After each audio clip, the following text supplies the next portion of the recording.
I taught my bird to whistle like a referee. I can make a free throw when I'm down on one knee. I've been a fan of basketball since I was 5. Now I am a fan of HoopSpeak Live. Hilarious analysis of mystifying trope. An angel with a cudgel breaking bubbles of soap. Like honeybees buzzing around a hive. Everybody buzzing about HoopSpeak Live. Hey, welcome to HoopSpeak Live. I'm your host, Beckley Mason. With me, as always, Ethan Sherwood-Strauss and Zach Harper. A lot of NBA news to talk about. Our guest today is Will Leach from Sports on Earth and New York Magazine, of course, former editor of Deadspin. And today's show is brought to you by Beckley's Pathetic Hurricane Beard. When you're looking for a pathetic beard, look at Beckley after a hurricane. How are you guys doing? I'm doing well. I'm glad that you're alive. That's number one. Let's get that out of the way. That's definitely it would be difficult to do the show without you. So I'm very happy about that. And man, it's just crazy. I'm excited for the NBA season. Hopefully they'll get it off in all these towns that are affected by the weather. Yeah, I'm a little worried about the Nets-Knicks game, or really any game on the East Coast. Nothing's going to happen this week. We're going to have to delay the start of the season 1 week. Well, we have to fill it with more Ray Allen hype. Yeah. Well, we've got some serious hype to talk about besides that, which is the Harden hype. But first, I will say, so I'm right down the street from Barclays, like 4 blocks, and they never lost power, or like not for long. The problem is going to be with the subways, because the whole plan for this thing was that people were going to subway in, and by doing that, going to avoid all this huge traffic mess. But I think the subways are going to be a little bit dicey after many of them were flooded. So very curious to see how many people can get there on time today. Took me about 45 minutes to find a cab to get back from Manhattan to Brooklyn this morning. So you're saying those subways will be underwater? Like, it will essentially, if it works, it will look very futuristic. Yeah, exactly. It'll be basically like that Cruising USA level where you go through the water tunnel, but with a subway. All right, well, let's talk about the thing that everyone is talking about, which is James Harden has been traded. People, I think this is still a fresh enough topic even a couple days later. I saw today that I'm the only person who picked the Thunder to win the title on ESPN.com. So hopefully that comes through and I can laugh at everyone else. I could still see them winning the title. I don't understand your pick in that it doesn't seem like the most probable outcome. I guess it's one of those things where when you're filling out brackets in March Madness, you go with an avenue that others aren't going with, because if it hits, then you're the only one who's stuck with it. I just don't see it as the most logical outcome, since they seem to lose about 3 or 4 games, depending on which statistical analysis that you follow, and they're going to take a step back offensively this season, and we're not assured of defensive improvement. So I don't see them coming out of the West necessarily. I probably put the Lakers and San Antonio ahead of them. It's time, Ethan. It's time to believe in the Lakers Western Conference Championship. It's a lock. It's a lock. It's a lock. Yeah, I guess I'm going with the youth movement. Going with, I still think that Kevin Durant is the best player in the West. I still think that he can single-handedly win playoff series. And just a little breaking news here. Well, I got to actually click on it apparently. But that link goes to Ty Lawson saying that he has signed an extension. So yes. Good for the Nuggets.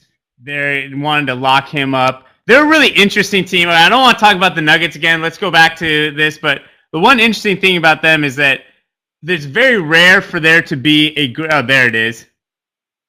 Boom. Okay. Looks like he's going to be around for 4 more years. But it's rare for there to be a superstarless offensive juggernaut. We've seen like some really good defensive teams that seem to play without a superstar. Milwaukee, of course, the famous Pistons example. But it's really rare for a team that a lot of people think are going to have the best offense to not have someone that anyone, I think, would call a franchise player. Yeah, well, I think Ty Lawson, it's good that you bring him up because him and Harden are very similar. They are superstars with role player usage. And so what will be interesting going forward is whether or not when their usage climbs up, as it definitely will for Harden, as it probably should eventually for Ty Lawson, if they can maintain that efficiency, then yes, they're at an elite, multiple all-star level. And with Lawson, people sort of squint the way you squinted there, Beckley, when I say that. But I would ask, what is his flaw? He could stand to get to the rim more. He could certainly draw more fouls. But apart from that, it's hard to find flaws for this particular point guard. I mean, he could be. I know Zach has flaws. I'll just say mine is that I don't like his ability to pass and make decisions in traffic. Yeah, that's exactly what I was going to say. I don't find him to be a very even close to elite distributor. It doesn't mean he's not a good point guard. I just think for what they need him to be, he either has to be a great scorer, which he's not, or he has to be an elite distributor, which he's not. And I think that he's just somewhere in the middle, and it's not a bad thing for him. He's just not – he shouldn't be the best guy on a team. Well, there's the comment there, he could be taller. I don't want to hijack it for Lawson talk because we should be talking Thunder. But I want to point out, I think that's the bias against Lawson that's prevented him from getting a shot and why he was drafted 17th, and he had to really climb his way into the rotation. So we should just be talking about what he tangibly does or doesn't do, not his height. Okay, that's a fine point. I want to talk about something. Yeah, we got to move on. The Kevin Martin, as a very unlikable player, I think that this is like an interesting thing that everyone is basically understands and has agreed upon, but no one's come right out and said, "Yeah, I get it, he's good. I just really don't like watching him play."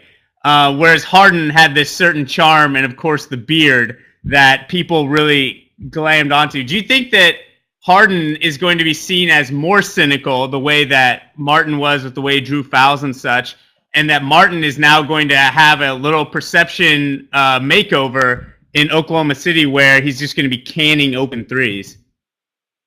I think Martin has been a very unlikable player in the sense that he just, he got real pouty after the Tyreke Evans draft, and they made Tyreke the franchise guy, and Kevin Martin was no longer, the best player on the team, and he didn't handle it well. He went to Houston, had problems with McHale. Going to OKC, there is a definitive hierarchy, and he is at best the third guy on that team, and I think he'll know that, and I think he'll embrace it. And I think that fan base is so good that he'll be accepted right away, and he's a very good scorer. So, I mean, he's not the type of player James Harden is by any means. Very different styles of play and very different production levels. But he's going to really, I think, slide in with the second unit, and then when he moves in with Durant and Westbrook, I think he's going to be such a efficient player for them that it's really going to help make over his career. Well, I could actually see that happening. It's hard for me to expect anything good for Kevin Martin because, yes, I do find him annoying, incredibly annoying. Just a brutal, brutal player to watch.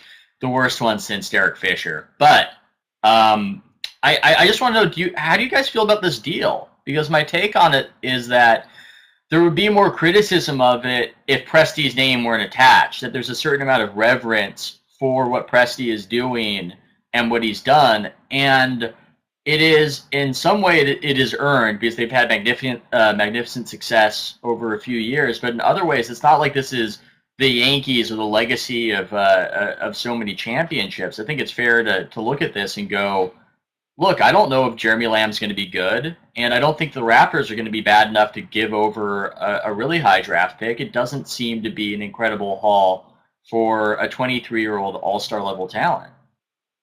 I think the thing is that people do want to believe in Jeremy Lamb. I mean, he had a couple of moments in college, he had a couple of moments in summer league, and I think that a lot of people look at him as he's not a good player now, but under the whole Thunder system, he could become a really good player, and he's probably the real linchpin for the move that gives them kind of pause to criticize Presti. And I think his name being attached to it is kind of a reason too, but I think it's more that people think Jeremy Lamb, if you put him next to Westbrook and next to Durant 2 years from now, he could be a really elite scorer like James Harden was in that role. Not in a similar way, not in that pick and roll way, but I think they think he's going to blossom. Me personally, I'm not crazy about his prospects, but I think that's the reason.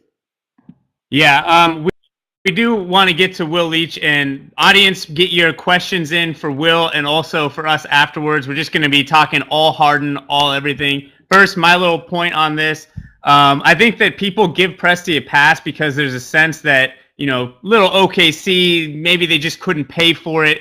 Maybe he just had a ceiling that he wasn't allowed to go beyond, that it wasn't really his fault because he doesn't control the purse strings entirely. I wonder, Perry Jones III has been getting rave reviews coming out of their camp and out of some of, he's looked fine in the preseason games. And I wonder if they think that he's going to be a kind of player, not at a Harden level, but that they're adding enough depth that they can sort of just make up for not having such a great player. I think that it's a mistake. I think that Harden is going to be a franchise player on a playoff team.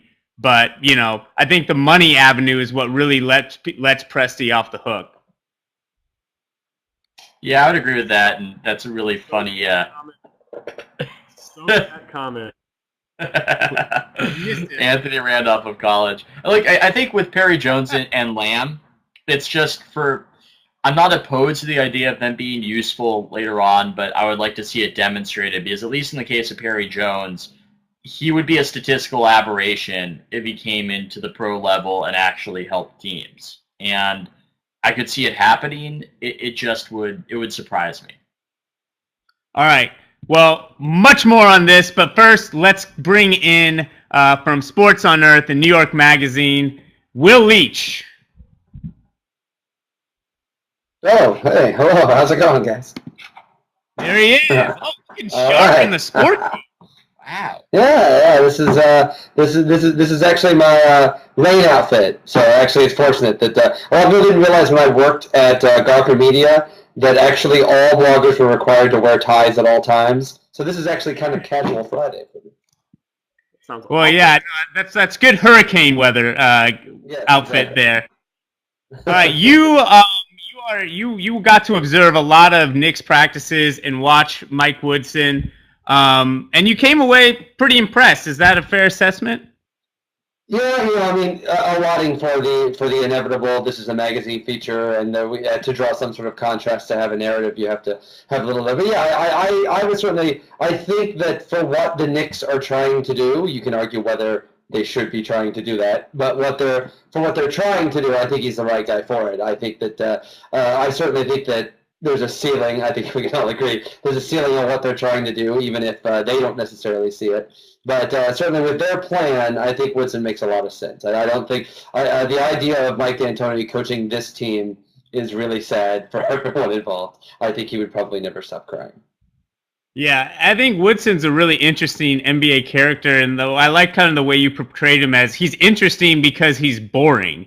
And a lot of coaches, it's hard to get a coaching gig if you can't sort of charm your way into it. If you can't, if you're not a personality that can handle the media, that's a big part of what they do. And he sort of just goes under the radar. And he's actually been one of the most successful coaches in the NBA over the last 6 years or so.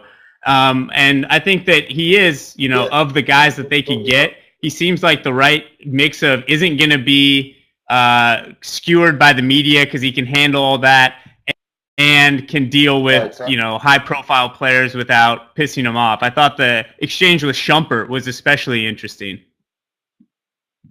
All right, well, Will is frozen quizzically. The exchange with Shumpert in his profile was Shumpert was talking about, he's had black coaches before, but he's never had a black coach who played in the NBA, and he felt like Woodson had an ability to connect with him, and there seemed to be a level of inherent trust there that was really interesting. And for a guy like Shumpert who's coming into the league, and there's a lot to be nervous and scared about in that situation. that seemed like something that was really important to him. I mean, I just feel like it's dangerous for me to even comment or suppose anything on a live live feed about that. But I appreciate Iman Shumpert's candor, because I'm sure that a lot of people in the league feel that way and don't often state it so clearly. So that does make a certain intuitive level of sense. I'm not sure whether or not being able to relate to your players matters so much for a coach. It seems like it would, but I don't know if it does based on the relatively charmless Tom Thibodeau and his success with the Bulls. I think it would have The to, white though, because they have to. I mean, they have to believe in what the coach is saying. I think you saw that with D'Antoni last year. Melo didn't buy in, or it didn't get communicated the right way, or whatever the story is, and that kind of screwed everything up until Woodson took over, and he kind of righted the ship. And I don't know if that's because they just didn't like D'Antoni, or if Woodson's that good of a communicator for those players.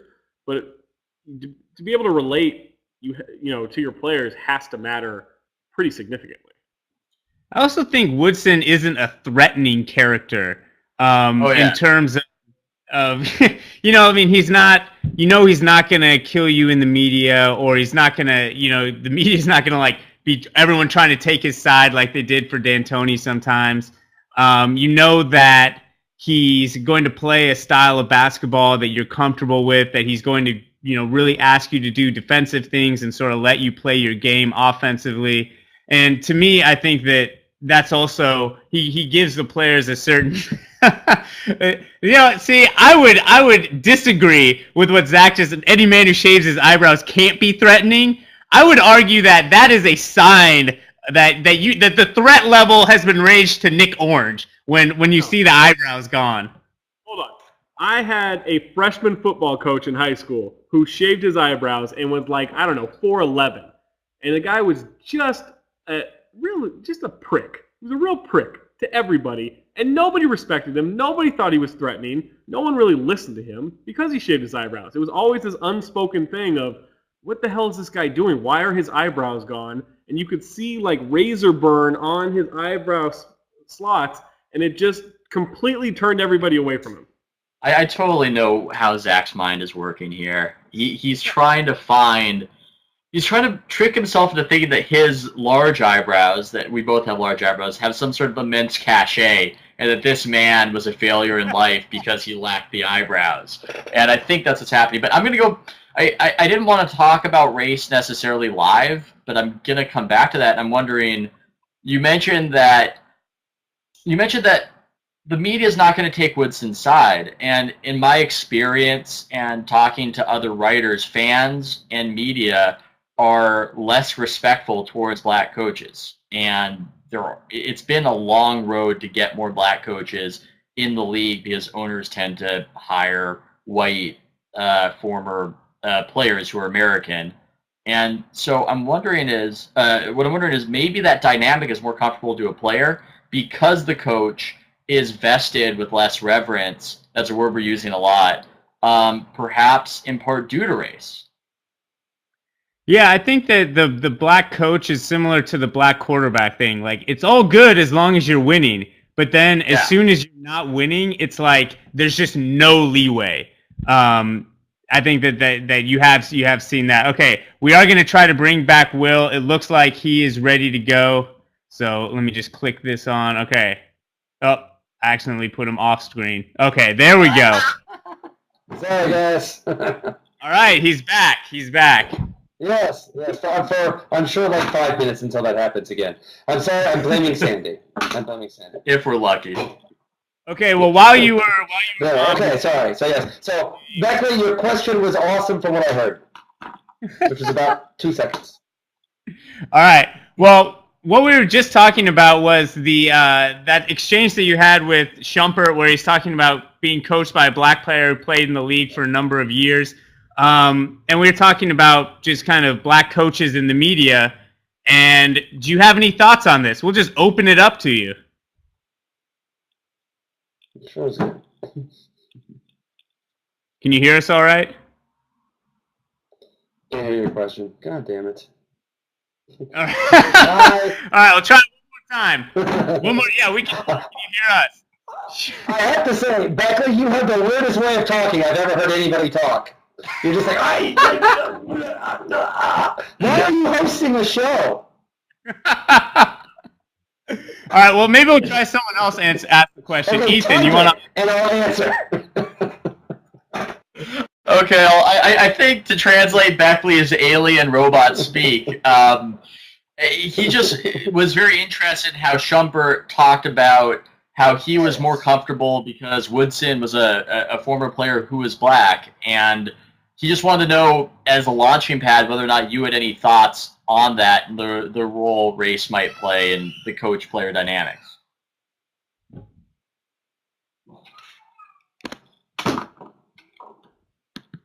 Well,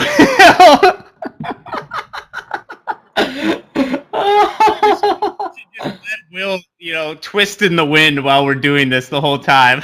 He just kind of, interpretively talk, and we'll respond and let him know if he's on the right track. We talked about the right thing. Oh my god. So, hey, can we just talk about more Harden as a stalling tactic? Because Harden versus Westbrook, who you got? That's the question everyone's asking. Right. I think that this is important, just to frame it this way, because I think a lot of people looked at it as Harden versus Ibaka. Who are they going to sign as their third person? But in terms of role and role duplication, Harden and Westbrook are basically both on-ball pick-and-roll creators. So they had to pick one or the other, and they picked Westbrook. And most people seem pretty comfortable with that. But I'm curious whether or not that could have taken another year to check out, because Harden had such a phenomenal season last year. He's a year younger than Westbrook. I would have liked to see them and give Harden the reins a little bit, as they did sometimes last year, and see, maybe he's better. Maybe he's not as explosively athletic, but maybe he's better. Ooh. Shaky head, Zach. Yeah, he's Zach. Not better. He's not a better offensive player, and he's not a better defender, and he's not a better rebounder, so I don't see how he can be better. I would disagree with both notions. But I guess he's not a better offensive player. Those things have nothing to do with playing offense. That is Zach-style sarcasm right in your face. Yeah. I don't understand. Look, I get the argument that Westbrook will be a better offensive player than James Harden based on potential. And just the elite athleticism that he has. But I think you'd be hard-pressed to look at how they performed this year and argue that Westbrook is a superior offensive player. And on defense, frankly, the way I'd call it towards Harden. I think Harden's a better defender than Westbrook. Are you serious? There's no way you honestly think that. Harden's one of the worst defenders in the backcourt in the Western Conference, and Westbrook was actually pretty decent last year. It wasn't like the year before where he was a saloon door. He was actually a pretty decent defender last year. He makes a lot of mistakes. I mean, this is very subjective, our judging of defense, but I do prefer... The dog is always incredulous. The dog's permanently incredulous. You can't marshal that as evidence. That's not fair. I mean, if I showed my dog, he'd be very nonplussed by your argument right now. I think that's the question to me, though. I think right now, Harden had a much better offensive season than Westbrook by almost any objective measure, but that is a far cry from deciding that he will be better going forward. Better now doesn't necessarily mean better going forward, and I think Oklahoma City sided with Westbrook as the guy who had more potential. Yeah, I think they saw him as more potential, and I also just wonder what they think or how they think their team would like to play, because they are sort of different players in their objectives every time down the court. Westbrook is not a set 'em up point guard, but and Harden is also a score first player, so it's not like they're choosing between a Steve Nash type player and a West. It's not like extremes, but I just think that it's interesting. To me, Westbrook always seemed like, as phenomenal a player as he is, one of the ways that you would expect him to be his best is sort of in a Derrick Rose situation where he has the run of the offense and he has a great defense behind him to they're basically the Shiva backcourt, the creator destroyer. but Harden, you could see being more of a, plays well off people on kickouts, attacking closeouts. Of course, Westbrook does that pretty well too. I just think it's an interesting choice from a franchise level to pick the Westbrook style player over the Harden style player. I think you generally go with the better player if you're picking between two. I'm fascinated with how you actually believe Really? Harden is better than Westbrook. I don't think that he's better necessarily. I think that it's close. I think it's really, really close. And I think that they're distinct styles. So, okay, like Chris Paul is better than Steve Nash, but there are teams that you might want Steve Nash instead of Chris Paul, like in their primes. You know what I mean? Like you can choose a style more. Like there's not. I think it's someone says basketball isn't played in a vacuum. So maybe the way that you want to play has to do with the type of player you pick. Zach. No, I would agree with that in general. I think using an example of Chris Paul versus Steve Nash, where you would want Chris Paul over Steve Nash in any system, is probably not the way to go. Maybe the Bynum-Howard combination is a better example. I just don't see how, and I don't think it's different styles. They were in completely different roles last year. I have to respond to Chris Barnwell right there. Westbrook does not create as much as Harden does. Westbrook has far more usage. I don't want to get into this whole debate. I just realized that this is a terrible debate that I was going down. With. I think another question that I want to ask though, regardless of whether or not you think that this is a good move, do you think that this was how should I put this? Regardless of whether or not you think that this was the right decision, do you think that this was a good haul for a 23-year-old coveted player? Because it seemed as though there was a rush to declare it an awesome haul, and I just don't see an expiring of Kevin Martin and two non-top draft picks as that. I guess it depends on where the draft picks end up, but I mean, just looking at it on its face value right now, I just think you can get a lot more for a player like Harden. Yeah, if they re-signed him, I think that's what's odd about this. Why not just keep him and make your decision later, or give him that deal and trade him later? It seems so wholly money motivated and less winning motivated, and that's okay. I don't get up in arms about that. I don't think that you could make the argument that because they have public financing, they should be going for victories because they got that money, but I don't necessarily feel that way. Teams are allowed to make business decisions. I just don't think that this was made from a position of strength, and I wouldn't be hasty to give credit for what they got back at all. I hate Kevin Martin. I wonder if the reason they took what they took now is because they thought if we pass the deadline, his trade value goes down because teams will think we're desperate, and maybe they just – I mean, it's obviously a gamble of this is the best deal we're going to get for him. And I wonder if that just sense of desperation – it's kind of like when the Jazz got rid of Deron Williams kind of instantly without really a lot of rumor, just kind of like let's get what we can get now and not drag this out. Yeah, I think that the Deron Williams haul is a little different because Derek Favors you could see being a franchise player. Beast. Yeah, I'm just saying like the type of. Yeah, I actually like when moves are made this way. I think that's I don't know. I like being surprised. I don't like having it drawn out like with the Lakers. Everyone knew they were going to get Dwight for 16 months and then finally it happens. I like the shock. I was at a party and saw it on Twitter. I got to be the guy who goes around like telling everyone, "Oh, this Harden trade." People are like, "I don't care about the NBA. Stop talking about it." It was great. I want to say I think that an interesting thing about this trade is that it sets them up well if they want to make another move at the deadline. I don't know what type of player they would get that is, replaces sort of what Harden does. They want more front court depth. They're going to have good shooting.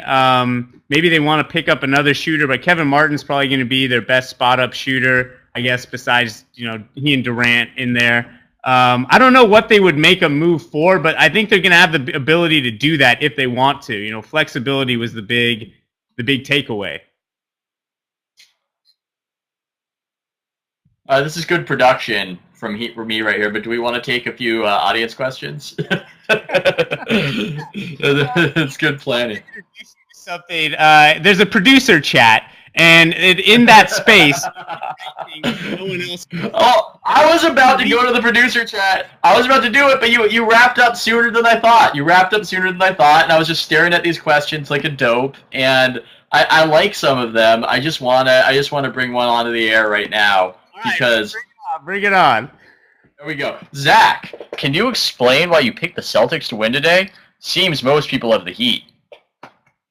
Ring ceremony. I think the Heat won't really care as much about the game as this seems pretty common with ring ceremony games where the team receiving the rings is more about celebrating, less focus for the game. And I think Boston's going to come out, try to prove a point of, hey, we're still in the East, we're still up there with the Heat, and the game doesn't matter to Miami as much. That's my reasoning.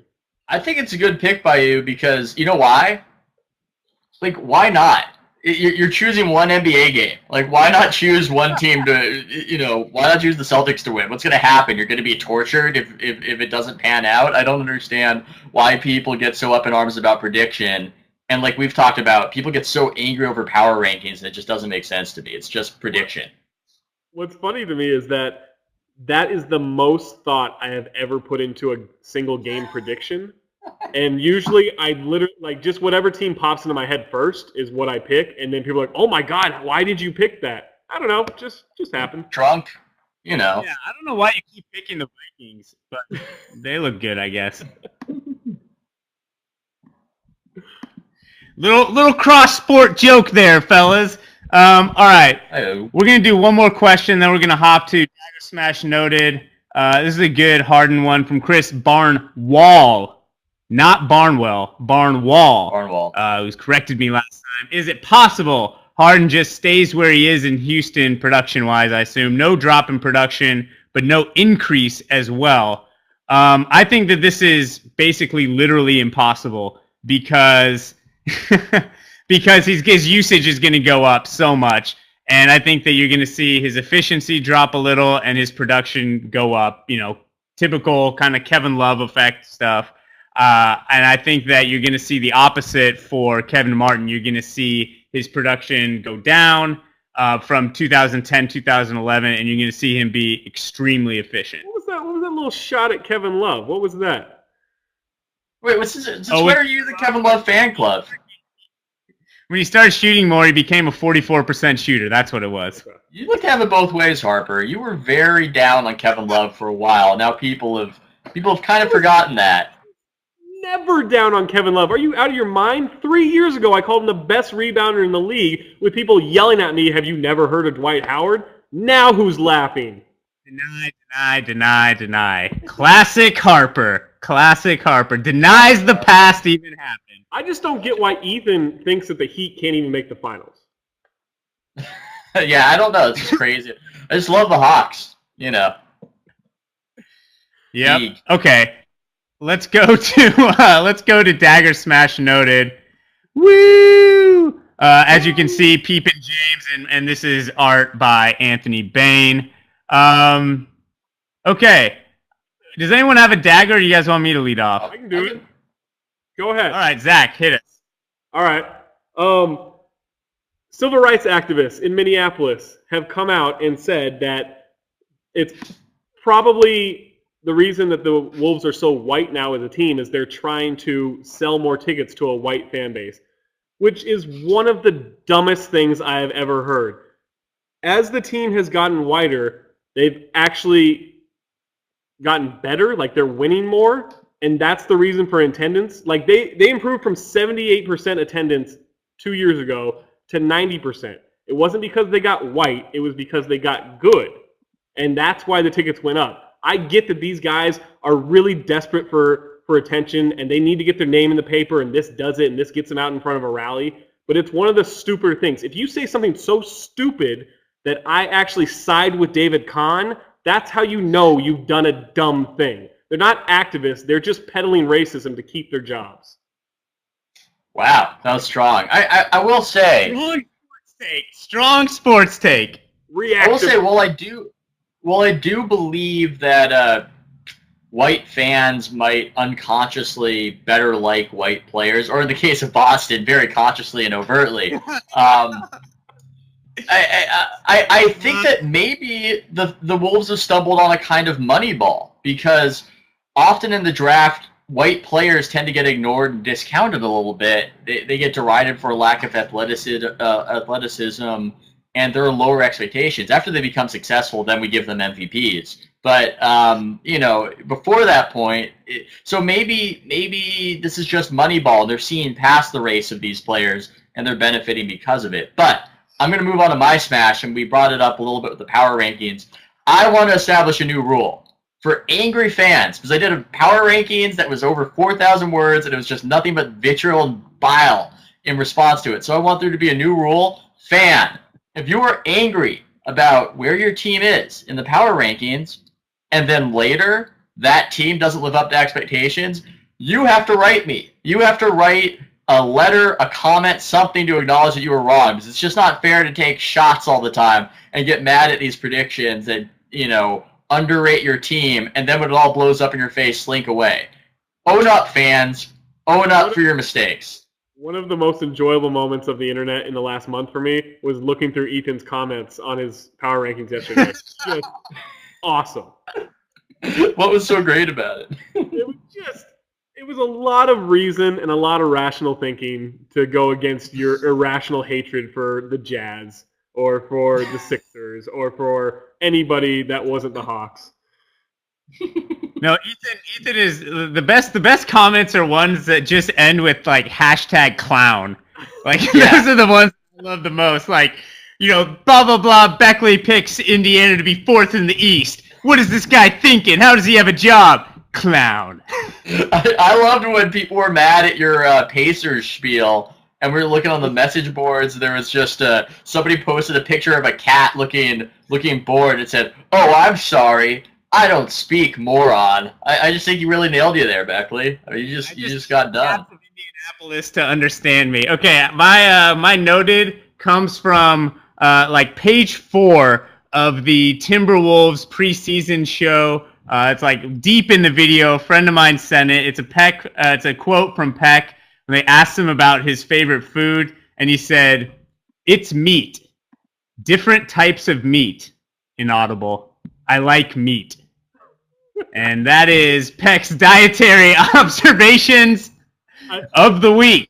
My favorite quote of his all time is just when they asked him where his lost weight went, and he said, "Where did my weight go? To muscles."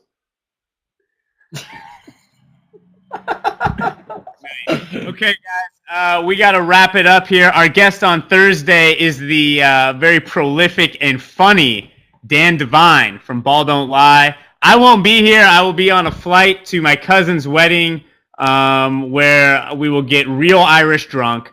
Have fun without me, guys, and thank you to James. And hey, you know what? And thanks to Will for the good old college try. Why don't you take us out, Roger Bain?